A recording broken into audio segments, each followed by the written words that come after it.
ஸ்ரீ மகாபெரிவா திருவடிகள் சரணம். என்னோடய சேனலை தொடர்ந்து ஃபாலோ பண்ணுற அத்தனை பேருக்கும் நன்றி. என்னோடய சேனலில் பொது பரிகாரங்கள், சக்தி மிகுந்த ஸ்லோகங்கள் அத்தனையும் கொடுத்துக்கிட்டுருக்கேன். உங்களுக்கு ரொம்ப உபயோகமாக இருக்கும்னு நான் நம்புகிறேன். இந்த பதிவில் நாம் பார்க்க போகிறது இன்றைக்கி சங்கடகர சதுர்த்தி சனிக்கிழமையில் வந்திருக்கு.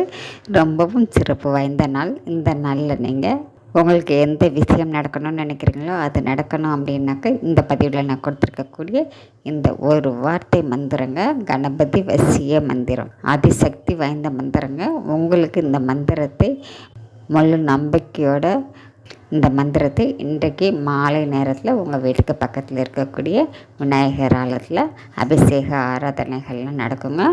அந்த அபிஷேகத்துக்கு உங்களால் முடிந்த அளவு பொருட்கள் வாங்கி கொடுங்க. அருகம்புல் மாலை வாங்கி கட்டி கொடுங்க.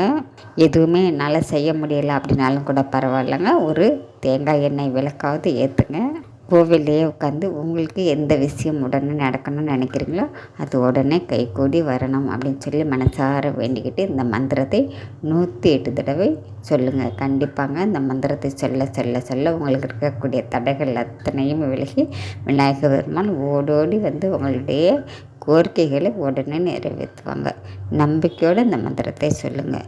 கோவிலுக்கு போக முடியல அப்படிங்கிறவங்க உங்கள் வீட்டு பூஜை அறையில் எல்லாருடைய வீட்லேயும் விநாயகர் பெருமான் இருப்பாங்க.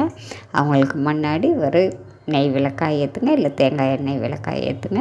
ஏற்றி வச்சு வீட்லேயே அருகம்புல் மாலை கட்டி போடுங்க. வெத்தலைப்பாக்கு பழம் அத்தனையும் வச்சுட்டு ஒரு டம்ளர் சுத்தமான தண்ணீர் வச்சுட்டு நீங்கள் இந்த மந்திரத்தை முழு பக்தியோடு சொல்லுங்கள்.